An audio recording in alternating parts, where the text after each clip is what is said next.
What are the steps to optimize server response time and reduce latency?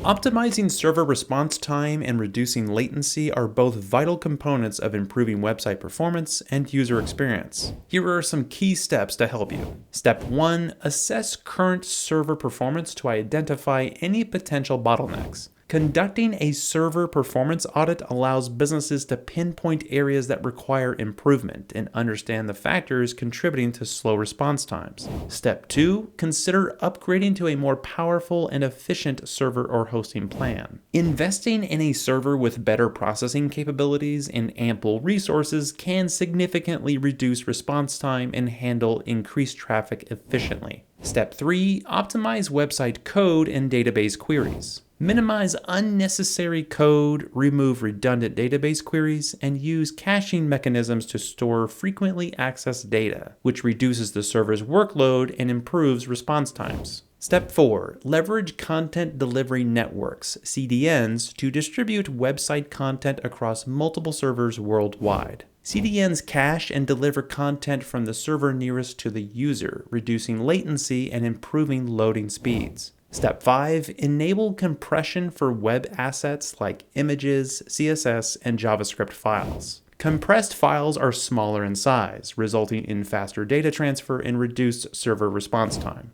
To recap, here are the 5 steps for optimizing server response time and reducing latency. Evaluate server performance, upgrade to a more efficient server, optimizing code and database queries, use CDNs, and enable compression for web assets. By implementing these steps, businesses can significantly enhance their website's performance, reducing loading times, and deliver a seamless user experience.